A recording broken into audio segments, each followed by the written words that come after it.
De Paris a Londres e Hollywood, o Código da Vinci está por toda parte. E parece que todo mundo leu. Mas por quê? O que o livro tem de mais? Por que estamos tão fascinados por uma leitura de entretenimento? I thought it was a great beach book. It's really a good thriller. It was pure nonsense, but it was fun. Uma grande bobagem ou a verdade enfim revelada? E se Jesus e Maria Madalena foram mesmo casados e tiveram filhos? Ainda haveria descendentes deles no mundo de hoje? Jesus and Mary Magdalene were not only an item, but also she was actually his successor. It's defamatory, it's scandalous, libelous and blasphemous. Uma sociedade secreta chamada Priorado de Sião existe mesmo desde a época dos Templários, guardando segredos sobre uma descendência de Jesus Cristo? Será possível, como afirma o livro, que o Santo Graal não tenha sido uma taça e sim uma pessoa? E como Leonardo da Vinci entra nessa história? Nós vamos examinar as evidências com ajudas de crentes e céticos para separar o que são fatos e o que é ficção.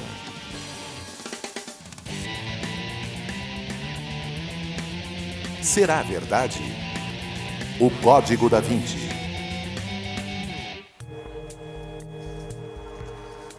Foram mais de 30 milhões de exemplares vendidos, tradução para mais de 40 idiomas e lugar cativo na lista de mais vendidos do New York Times.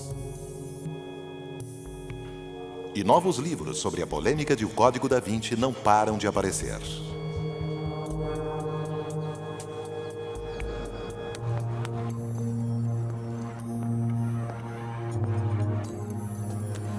O livro tem uma conspiração, uma história de amor e uma perseguição. 3 elementos que muitos leitores adoram. O romance começa em Paris, no Louvre, onde o curador do museu é encontrado morto, e as únicas pistas deixadas pelo assassino apontam para a obra de Leonardo da Vinci.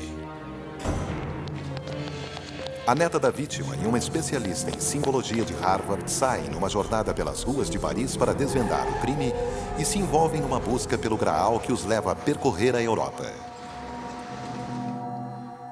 Os personagens criados pelo autor Dan Brown são todos originais, mas as afirmações polêmicas que há no livro não saíram da cabeça dele. A maioria já está no best-seller de 82, O Santo Graal e a Linhagem Sagrada, de Michael Bajan, Richard Lee e Harry Lincoln, que foi lançado originalmente como não-ficção, embora tenha sido taxado por críticos de pseudo-história. Lee diz que ele e seus colegas descobriram o que hoje é conhecido como tema central de O Código da Vinci em meados dos anos 70. A história de uma sociedade secreta, o Priorado de Sião, criada para proteger a descendência de Jesus Cristo. We had no preconceptions. We had no idea where it was leading. We simply followed the evidence. Tudo começou com uma história de um mistério nunca desvendado numa cidadezinha pitoresca no sul da França chamada Rennes-le-Château.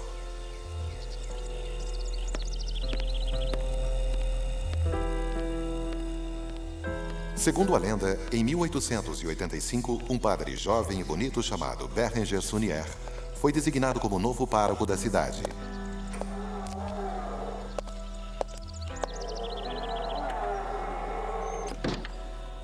Dois anos depois, Saunier iniciou uma reforma na decrépita igreja local, erguida em homenagem a Maria Madalena em 1059. Durante as obras, ele teria encontrado um pilar oco sob o altar que guardaria alguns pergaminhos.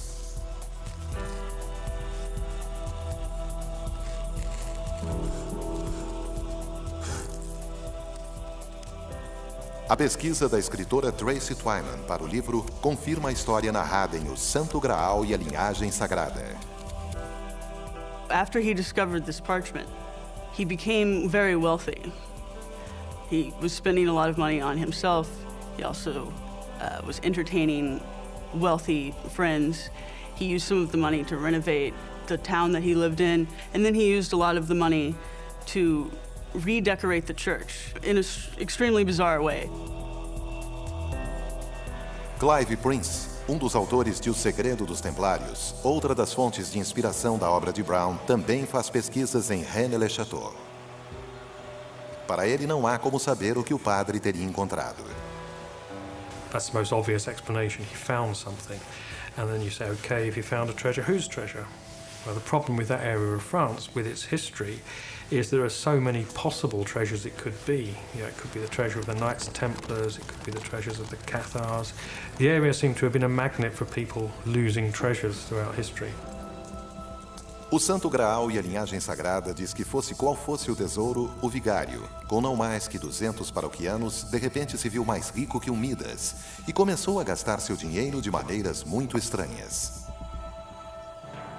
Ele ergueu uma torre em homenagem a Maria Madalena numa encosta e a reforma da igrejinha começou a chamar a atenção quando foi colocada uma inscrição sobre a entrada dizendo Terribilis est locus isti, insinuando que ali estaria guardado algo terrível.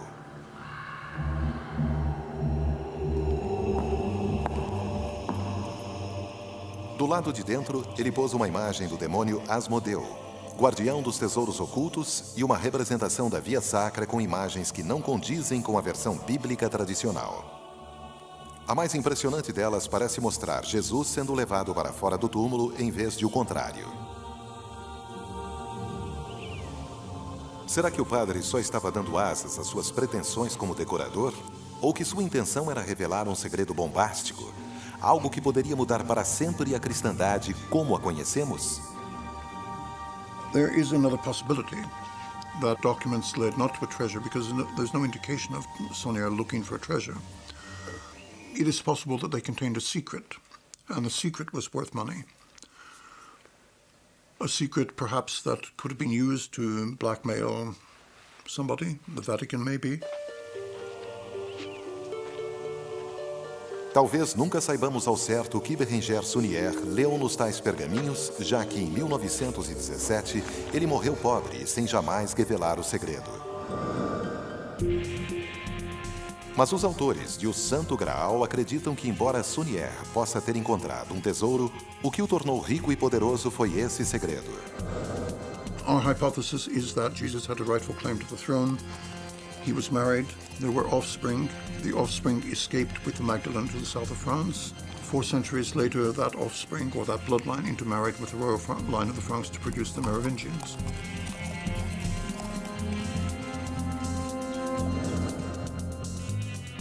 Considerados a primeira família real francesa, os merovingios governaram partes do que hoje são França e Alemanha do século V ao século VIII da era cristã. Bacon, Lee e Lincoln souberam da existência deles pelos chamados dossiers secrets, ou documentos secretos, descobertos na Bibliothèque Nationale de Paris em 1975, que continham páginas e páginas com a genealogia dos merovingios. And one particular page that stood out. At the top, there was a logo.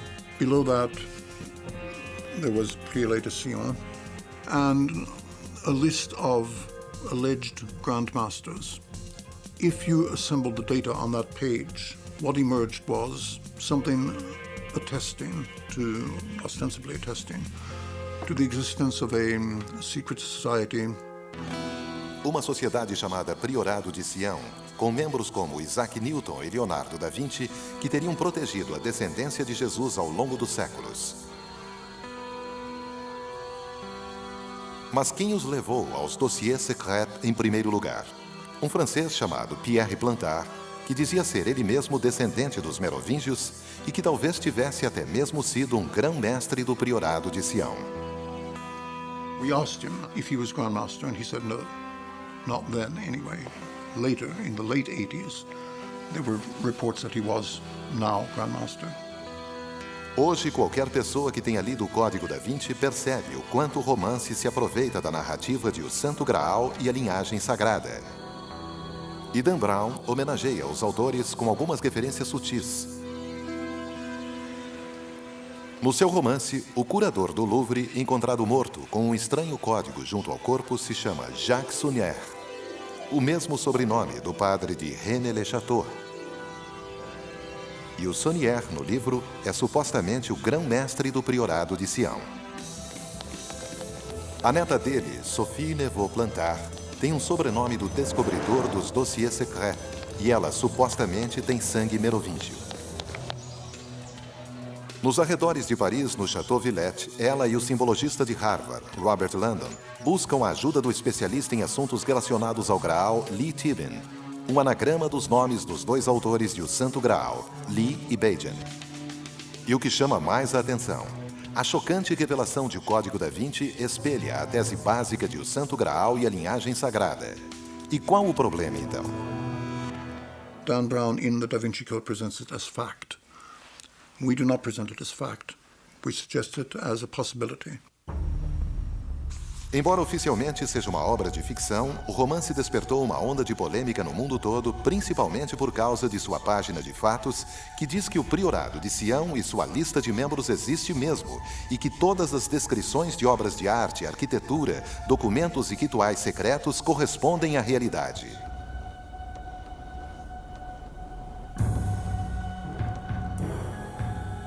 A questão, dizem alguns, é que fatos e ficção estão tão interligados que não há mais como saber o que é verdadeiro ou não. E por conta disso, muita gente hoje parte em viagem pela Europa para refazer a jornada de O Código da Vinci e ir atrás da verdade por si mesma. Eles vasculham a abadia de Westminster em busca de pistas dos mistérios relatados no livro.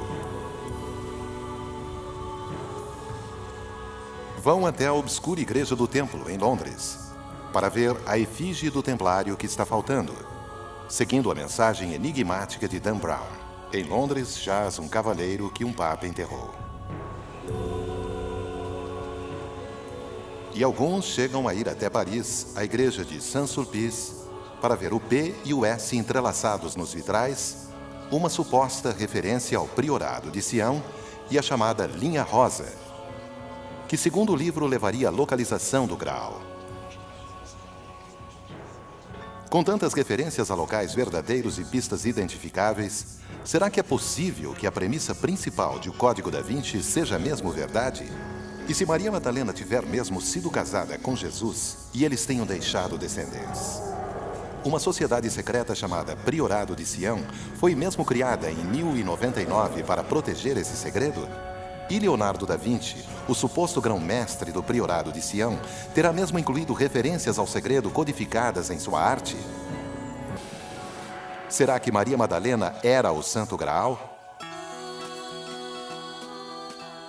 Ser taxada de prostituta por 2000 anos não faz bem à reputação de ninguém, muito menos a de Maria Madalena, principalmente porque isso não está escrito na Bíblia ou em lugar nenhum. Mas quem iniciou a campanha de difamação? E quem era Madalena na verdade? Lynn Picknett é coautora de O Segredo dos Templários, de onde Dan Brown pode ter tirado boa parte do que diz em seu livro sobre Maria Madalena e o sagrado feminino perdido. It's quite clear that Mary Magdalene was not just the first century equivalent of the little lady who makes the coffee, that sort of humbles around in the background after the men.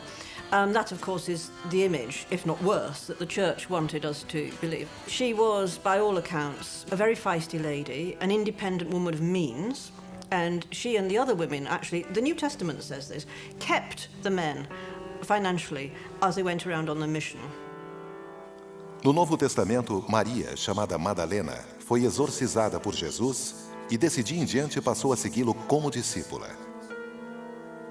Mas desde os primórdios da Igreja Católica, a imagem dela se confunde com a de duas outras mulheres nos Evangelhos, no que é chamado hoje de a confusão das Marias.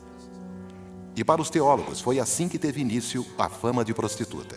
O Papa Gregório I consolidou a má reputação de Madalena no ano 591, numa homilia que fundia sua imagem à das mulheres sem nome. Na Bíblia, podemos encontrar o que seria a fonte da confusão. O trecho do Evangelho de Lucas sobre a mulher pecadora sem nome realmente vem logo antes da primeira aparição de Madalena. Mas será só um caso de confusão de identidades, de posicionamento infeliz nas Sagradas Escrituras, ou algo mais subversivo que isso? The church really wanted to darken her name. Because they knew what she was really like, and they were utterly determined that no other woman would rise up through the ranks of the church and become as important, as charismatic as she had been in the Jesus movement.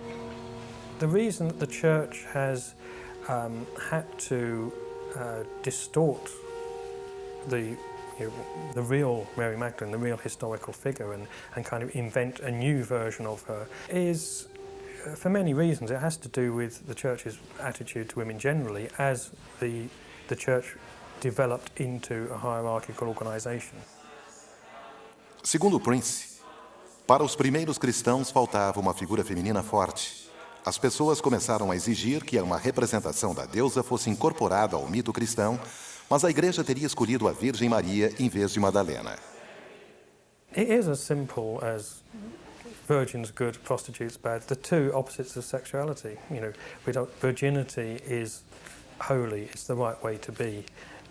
Prostitution, promiscuity is evil. It's a thing that has to be forgiven. The ideal model for women became a virgin. Figure that one. E a Igreja Católica não se pronunciou oficialmente para corrigir a imagem deturpada de Madalena como prostituta até 1969.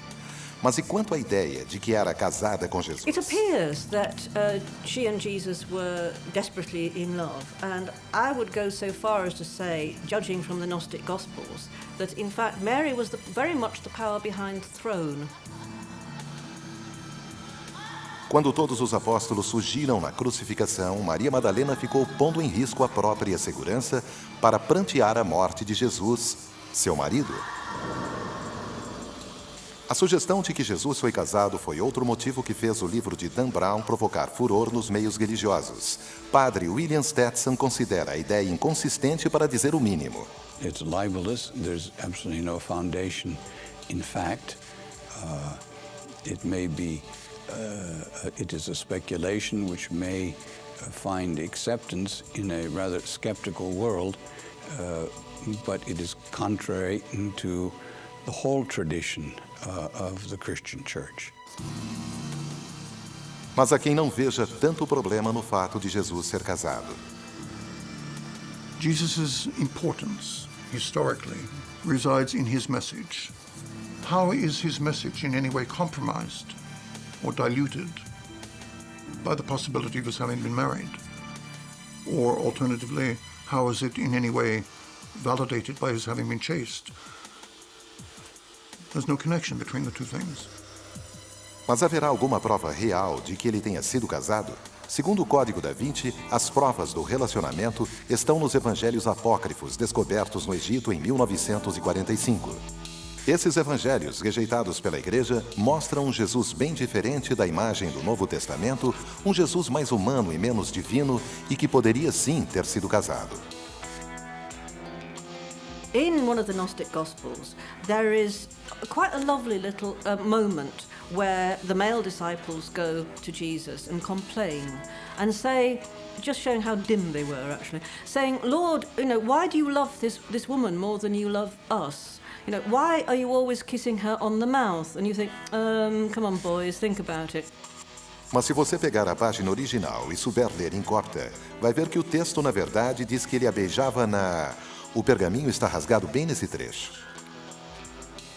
If it was that he was simply kissed her on the cheek, why would it upset the men so much? Whatever it was, it really upset them. So it's the mouth, or heaven forfend, the foot or the hand, because in those days that would be subservience to a woman. Mas há um problema com os evangelhos apócrifos.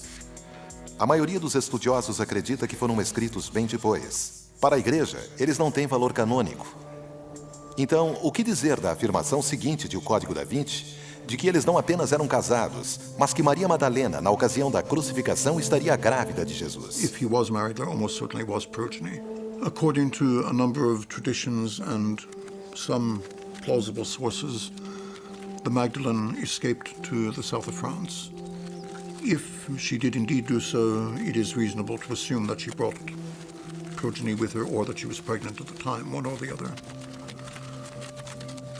Among the local legends about Mary Magdalene is that when she came to France, she came bearing the Holy Grail. And this is where the claims of the Priory of Sion come into play.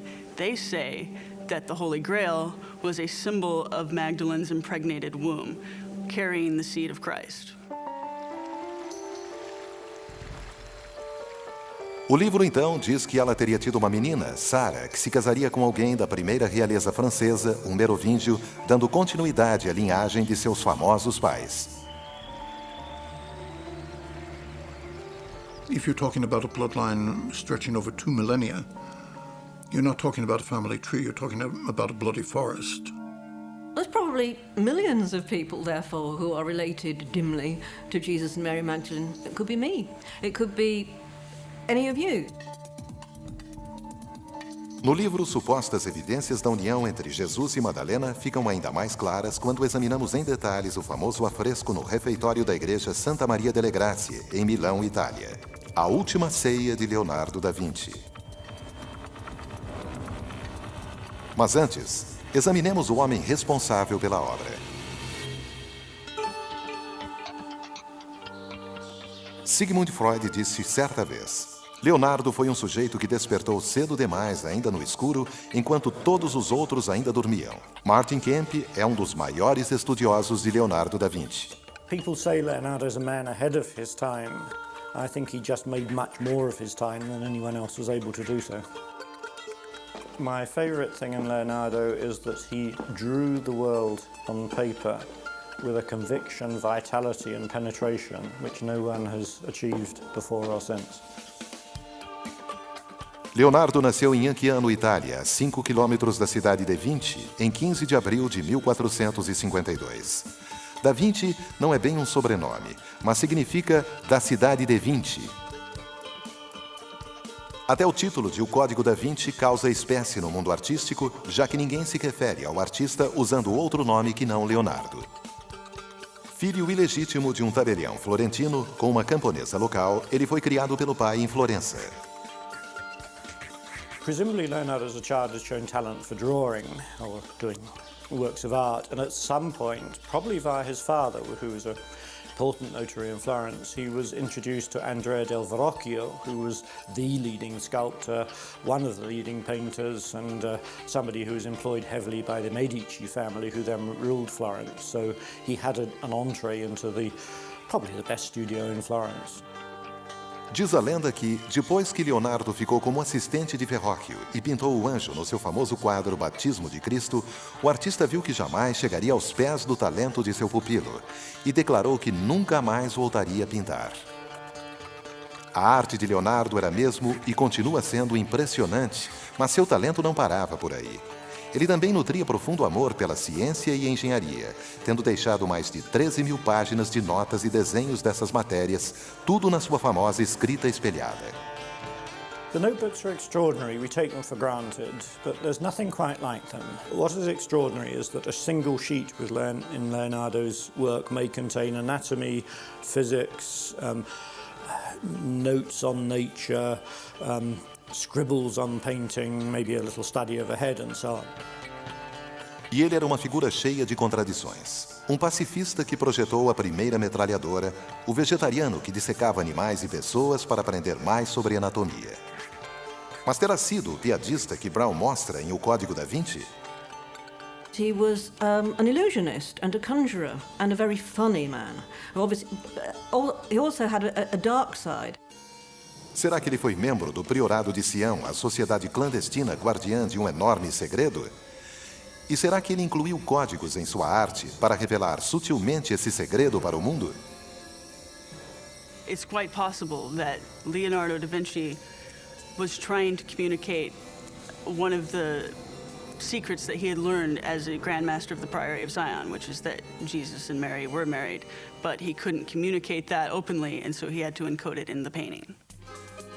A única maneira de checar isso é examinando os quadros com um especialista em história da arte. No one in the Renaissance, including Leonardo, put codes into artwork. They put in hidden meanings, but the hidden meanings were consistent with the real meaning of the fresco. And the nature of a code, of course, is that what you see on the surface of the code is absolutely not what you see underneath it. Códigos, sentidos ocultos. Segundo o livro, a obra de Leonardo está cheia de segredos ocultos, basta olhar com atenção. Há quem acredite que até a sua escrita era um código. In fact, it's not difficult to read because it's back to front. It's just a terrible handwriting. He was left-handed, and anyone, nowadays we use computers, but anyone who writes, say, with a pen with real ink will know what a pain that is. To write with smudgeable materials, chalks, slow-drying inks, you have to kind of hook round. And for Leonardo, that was not a comfortable thing to do. So he found it much easier to go from the top of the paper that way and right across. Braun também resgata a velha tese de que Mona Lisa seria retrato do próprio artista travestido de mulher. Somebody once developed a theory that the Mona Lisa is Leonardo in drag, and to do that they took this famous image of the man with the beard and the beetling eyebrows, which is the drawing in Turin, and worked out the face was the same proportions. Now, I think that would be a dubious exercise in its own right, but in fact, that image, which we all think of as a self-portrait of Leonardo, isn't a self-portrait. Certo, talvez então não haja códigos em todas as suas obras. Mas e quanto à Última Ceia? What is going on at Last Supper basically is two things. And the first is, it's the story of Christ saying, "One of you will betray me." But also the Last Supper is bound to refer to the institution of the Eucharist. That is to say that when Christ says, "The wine is my blood, the bread is my body." Para Dan Brown e outros, o segundo trabalho mais famoso de Leonardo, o afresco pintado na parede do refeitório da igreja de Santa Maria delle Grazie, pode guardar um segredo muito maior. Because I'm familiar with the biblical account of the Last Supper, in which the young St. John, it should be, leaning against Christ in a kind of familiar and cosy kind of way. And in fact, nothing could be further from the truth in this painting, because the character, supposedly St. John, is leaning away, markedly away, from Jesus. And I thought there has to be a reason for this. St. John is always a young disciple, and he often leans on Christ's breast and seems to be asleep. In Leonardo's painting, he doesn't do that, but Leonardo has adjusted the movements of all the disciples. I was the first person to see, as far as I know, to see the fact that it's not a young St. John sitting next to Jesus at Leonardo's Last Supper. It's a woman, and also that with Jesus, she forms a giant M shape, presumably giving a clue as to her identity, presumably Mary Magdalene. Para milhões de leitores, esse foi o primeiro fato apresentado no livro que eles poderiam conferir por si mesmos. E a olhos leigos, a figura do afresco realmente parece mais uma mulher. Definitely when you look at the Last Supper, the person sitting next to Jesus looks feminine. Se você acreditar nisso, outra parte da análise de arte de Dan Brown começa a fazer sentido. Para ele, a pintura mostra o ciúme que São Pedro tinha de Madalena por causa da afeição de Jesus por ela. And if you look at Leonardo's Last Supper, you see that St. Peter has a dagger behind his back. He's got his hand on her shoulder, but visually it's actually cutting her head off. It's threatening, to say the least. Segundo a compreensão mais tradicional, o gesto de São Pedro com a faca simboliza o famoso golpe que deu no servo do sumo sacerdote durante a prisão de Jesus. So that's what the knife is doing there. It's part of a very rich series of symbolic allusions. Mas a figura direita de Jesus seria mesmo uma mulher? The reason it's not a woman is because it's an androgynous young man, and it's a typical Leonardo portrayal. But if you look at other Last Suppers, St. John is often portrayed as youthful and rather delicate in constitution, and it's a traditional portrayal. Sharon Newman, especialista em história medieval que escreveu The Real History Behind the Da Vinci Code, concorda.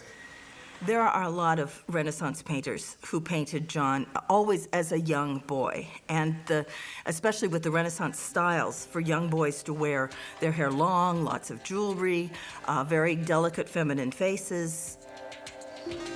A bomba seguinte lançada por Brown é a explicação de por que não há cálice representando o Santo Graal na pintura. Maria Madalena é o Santo Graal. Ela é o cálice que continha o sangue de Cristo, sob a forma de uma criança.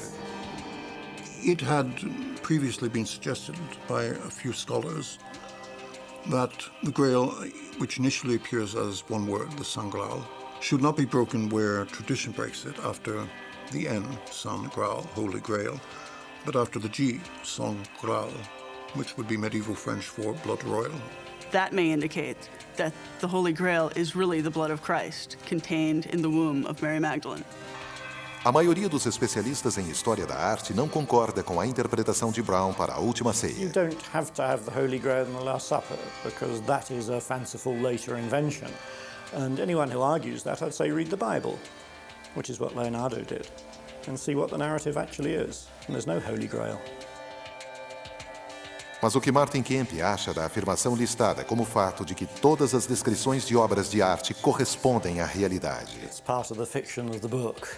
It's a bit naughty, but it does appear after the title page, so I simply take it as part of the fictional structure of the book. A Igreja Católica não encarou com a mesma leveza sua imagem no livro. Houve até um boicote ao Código da Vinci, organizado pelo padre Tarcísio Bertoni, que alega ser sacrilégio contestar a divindade de Jesus, dizer que foi casado com Madalena e que possivelmente tiveram filhos. It's very fashionable today, largely because of the Da Vinci Code, to believe that Jesus and Mary Magdalene were married and had children, and that the children went on eventually to found a sort of semi-magical royal line in France. Será possível que durante 2000 anos a Igreja tenha escondido essas informações?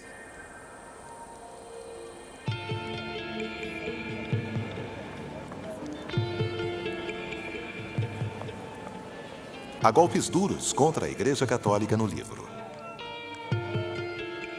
O romance especula que o Papa pode ter recebido suborno do grupo radical Opus Dei para lhe garantir status especial.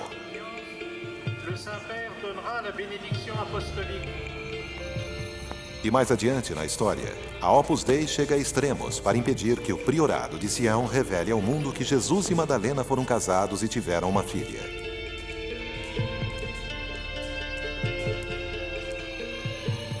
Se você esquecer que grande parte do livro é ficção, como fizeram certos leitores, pode ser levado a crer que a Igreja esconde mesmo os verdadeiros Jesus e Maria Madalena.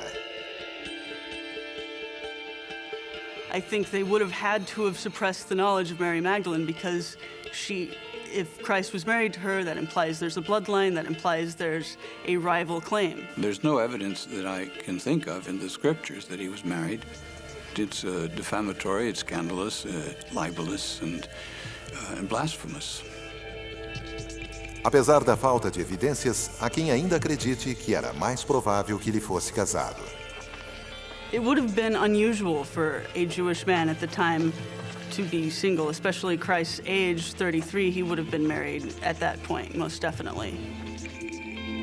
Então quem tem razão? A Igreja ou o Código da Vinci? Christianity is a historical religion, and the historical fact is that as God's plan called, Jesus was not married. And it's not up to us mere mortals to question God's plan.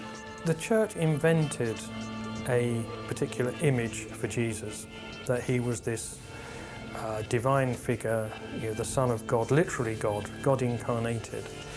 And once they've got this image of Jesus, they kind of have to strip away the humanity of Jesus, the humanness of Jesus. And it doesn't want the complications of him having a partner or a wife. It doesn't want the complication of him having children. You know, we haven't come up with a marriage license. Nobody was invited to the party. You would think that the wedding would have been a real blowout affair, but no, there is absolutely no proof that Jesus and Mary were married. Qualquer que seja sua crença, o fato é que o romance contradiz as maiores tradições da Igreja cristã e mostra um grupo católico, o Opus Dei, de modo nada lisonjeiro. Os leitores devem se lembrar do monge albino Silas, numerário da Opus Dei com uma veia masoquista, cuja obediência cega à Igreja acaba o levando à morte. O padre William Stetson, membro do Opus Dei, considera ridícula a descrição que Brown apresenta de Silas. Opus Dei is very badly and libelously and slanderously portrayed in the Da Vinci Code. The author takes an institution and makes a caricature of it in order to create excitement in his mystery story. That he would talk about albino monks. Well, I mean, there are no monks in Opus Dei. It shows a fundamental misunderstanding of the very nature of Opus Dei. And above all, I mean, he's a totally immoral person. Mas o que é então a Opus Dei verdadeira? Opus Dei is a 77-year-old institution of the Catholic Church which seeks to awaken in Christians an authentic desire to live their Christian life, to integrate their faith and their work and their family life. Na tão falada página de fatos, Brown apresenta a Opus Dei como uma organização católica profundamente conservadora, objeto de controvérsias recentes devido a relatos de lavagem cerebral, coerção e mortificação corporal. Mas esses relatos serão verdadeiros? I joined Opus Dei while a sophomore in college, and the reason I got involved was because an Opus Dei numerary asked me on a retreat, and so after that time I became more familiar with the members, and I attended functions at the Opus Dei houses. And then over a gradual period of time, my involvement got deeper. Para o padre Stetson, o grau de comprometimento com a Opus Dei é uma questão totalmente pessoal. It's based upon freedom, the freedom of people in joining and the freedom of people to leave. Nem tanto, segundo Tammy de Nicola. A pressão que ela começou a sofrer aos 19 anos para se tornar membro celibatário da Opus Dei só cresceu. Por fim, disseram a ela: If you say no, you'll be not doing God's will your whole life, and you may even be damned, and you won't have God's grace. Tammy acabou se tornando mesmo numerária da Opus Dei e no princípio se orgulhava da total obediência à fé. Só mais tarde passou a se referir a ela como obediência cega. You know, typically entire salaries are handed over, all of your reading, watching of television and radio is censored. É a essa devoção intensa que Dan Brown se atém e a incrementa na construção do personagem Silas. O uso brutal que ele faz do cilício, a cinta de espinhos apertada na coxa, e das disciplinas, açoites usados em geral uma vez por semana para lembrar o fiel do sofrimento de Jesus na cruz, compõem algumas das cenas mais marcantes do romance. Opus Dei numeraries will wear this on their thighs for 2 hours each day, except for Sundays and feast days.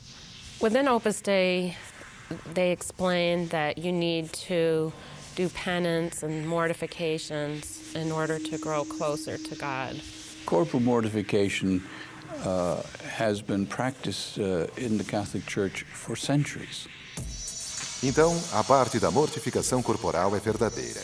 Mas isso não muda a grande queixa da Opus Dei ao livro. A menção da ordem na página dos fatos leva leitores a crer que todos os atos do personagem Silas, inclusive o abuso das penitências com cilício e disciplinas, seriam tolerados pela Opus Dei verdadeira. I don't believe that anybody would be allowed by their director, who moderates all aspects of the spiritual life of the individual freely, to use these means of corporal mortification to excess. De Nicola, por fim, deixou a Opus Dei depois que seus pais e um advogado intervieram num período de férias da faculdade. E mesmo ainda sendo católica praticante até hoje, ela acha que está bem melhor longe da ordem. So I think that there's something systemically wrong with Opus Dei, that at the heart of it, it operates more like a cult in its practices. Sempre vai haver divergência de opiniões sobre um grupo de crenças rígidas como a Opus Dei. Mas e quanto à imagem dela mostrada em O Código da Vinci? I think that in the Da Vinci Code, Opus Dei is very much sensationalized, but what was portrayed accurately is the blind obedience that exists within Opus Dei. Afora a questão da Opus Dei, o Código da Vinci tripudia de tradições cristãs, causando revolta em muitos que as cultuam com devoção.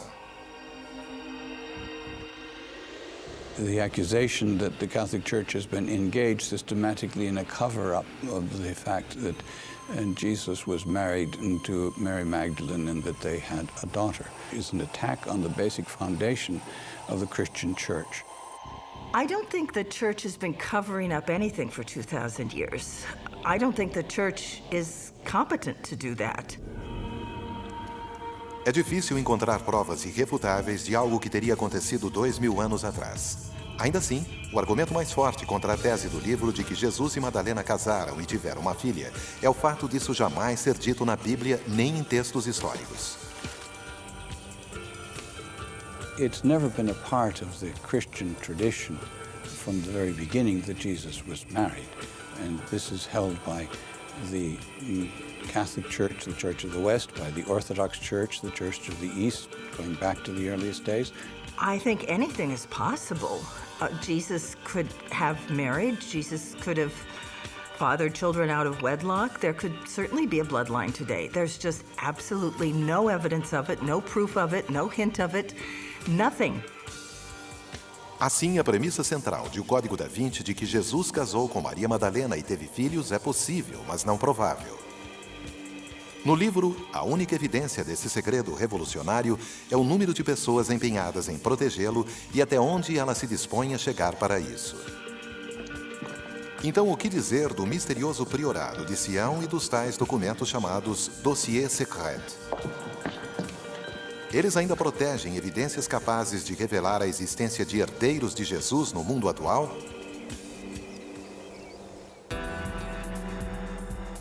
No fim, a trilha dos supostos fatos apresentados no livro nos leva de volta à principal fonte de Dan Brown para criar a história, o Santo Graal e a linhagem sagrada. E a história desse livro começa em Rennes-le-Château com a lenda de Bérenger Saunière, o jovem pároco que ficou rico de repente. Lembre daqueles pergaminhos que ele teria achado sob o altar. Será que revelavam um segredo colossal, algo que valesse uma fortuna na opinião de alguém, talvez do Vaticano? Bem, a verdade é que os boatos sobre o tal tesouro e grandes somas para comprar silêncio talvez sejam todos falsos. É fato que o padre enriqueceu de repente mesmo. Mas requisitos da época revelam um motivo bem mais mundano. Saunière vendia preces, aceitava dinheiro para rezar missas em homenagem às pessoas, tendo prometido mais do que jamais poderia rezar a vida toda. He would charge 1 franc a mass, which doesn't sound like much until you realize that people were sending in checks for 250, 300 francs for 300 masses, which, of course, he never said. Muitos acreditam que foi daí que veio sua riqueza repentina, e não de documentos secretos ou tesouros escondidos. Mas Richard Lee ainda insiste que a história não é tão simples. No matter how extortionate you are, no matter how much you charge for mass, you're not going to make that kind of money from trafficking in masses. O que se sabe é que, com a morte de Saunière, sua propriedade foi comprada por um certo chefe Noël Colby. O jornalista francês Jean-Luc Chumel foi o primeiro a afirmar que o suposto tesouro do padre seria apenas uma jogada de marketing. Corbu le transforme en un hôtel, l'hôtel de la Tour, et c'est lui qui va donner vraiment un premier coup de pouce à l'histoire. Il va développer, il va axer la vie étrange de l'abbé Saunière en quelqu'un qui a découvert un trésor fantastique. My guess is Noël Corbu was an enthusiastic supporter of the legend of Rennes-le-Château because he had a hotel in a very inaccessible place and he needed the tourist money. Mas quem foi a fonte de Jean-Luc Chumel? Ninguém menos que o misterioso francês Pierre Plantard, o suposto descobridor dos Dossiers Secrets e a principal fonte dos autores de O Santo Graal. Plantard admitiu para Chumel que visitara Rennes-le-Château nos anos 50, ouvira falar do tesouro de Saunière e tratara de entrar na história. Plantard, très rapidement, il se montre comme quelqu'un qui a une ambition. Donc on voit que déjà, il y a quand même un côté mégalomane, mythomane et assez pervers du personnage qui commence à se dessiner. Plantar afirmou ter achado os documentos do priorado de Sião na Bibliothèque Nationale em 1975, mas uma investigação revelou que não foi uma descoberta, mas que ele próprio criara os pergaminhos. I mean, if I had secret documents, I would not put them in the Library of Congress and say, "These are secret documents, everybody." Parte dos dossiês secrets mostram a audácia de Plantar. Ele incluiu nele páginas e páginas com a genealogia dos merovingios, com um acréscimo oportuno de um novo membro da família, ele próprio, numa insinuação de que seria herdeiro legítimo do trono francês. Et on s'est aperçu que toutes les généalogies en question avaient été copiées, et évidemment, il avait rajouté son nom par-ci, par-là. C'est tout ce qu'il a fait, c'est de rajouter son nom au fur et à mesure de l'évolution de l'histoire. There's no question that Pierre Plantard was not descended from the Merovingians. Mas o toque de gênio da criatividade de Plantard e o principal fato apresentado em O Código da Vinci é a lista de grãos-mestres do priorado de Sião, que inclui Leonardo. The list of Grand Masters in the Dossier Secret is a very neat and impressive piece of work. But when you do actually get down and really analyse it, it is basically fiction. Plantard juntou todos esses papéis, os reuniu numa pasta intitulada Dossier Secret e os arquivou na Bibliothèque Nationale nos anos 60, para oportunamente revelar os papéis em 1975. E Plantard esteve com os autores de O Santo Graal em 1979, na esperança de levar ainda mais além a sua história. É aí que os tais fatos no princípio do livro caem por terra de vez. Neles consta que o priorado é uma instituição verdadeira fundada no ano de 1099 e que os chamados Dossiers Secrets foram descobertos pela primeira vez em 1975, quando o que Plantard fez foi simplesmente resgatá-los do arquivo. There is absolutely no proof that there was any Priory of Sion or any secret society that was founded to protect a secret about the bloodline of Jesus Christ. Nem há qualquer prova confirmando a premissa central de O Santo Graal e a linhagem sagrada, que diz que se Pierre Plantard é merovingio, ele seria, portanto, parente distante de Jesus e de Maria Madalena. Nem mesmo Plantard havia ido tão longe. Il a dit, mais messieurs les Anglais pensent que je suis descendant de Jésus. Naturellement, c'est une rigolade, etc. Mais il a protesté finalement assez mollement. If there were proof, there would be no books, there would be press conferences, and all we have got is evidence, and evidence is not proof. Evidence is subject to interpretation. Então agora tudo se encaixa. O priorado de Sião não foi criado no século XV, mas sim no XX, e nunca para proteger herdeiros de Cristo. The Priory of Zion is a front organisation. It's a shell, it's a sham. L'association des prieurés de Sion, c'est une balade association qui est courante en France, qui n'a aucun rapport avec les Templiers, aucun rapport avec l'histoire secrète de la France, aucun rapport avec une éventuelle dynastie secrète mérovingienne. E Leonardo jamais esteve entre seus membros. I think there is zero chance of Leonardo being a member of the Priory of Zion. Mas será que mesmo assim há segredos ocultos na sua arte? There's no case for saying there are kind of secret messages which are waiting for Dan Brown to come along to decode. Verdadeiras ou não, sem dúvida, as especulações de O Código da Vinci tornam o livro difícil de largar. Do ponto de vista das evidências, entretanto, o que ele apresenta como fatos não tem qualquer fundamento. It may appeal to a skeptical world, and it may make interesting reading in a detective story, but it is not anything approaching reality or scholarship. A lot of people who read the Da Vinci Code don't necessarily take all of it to heart, but their curiosity is piqued. And so I think that's good for the church. I think it's good for society. One must remember that it is a novel. There are some facts in it, but not as many, I think, as he claims. I thought it was a great beach book. It was pure nonsense, but it was fun.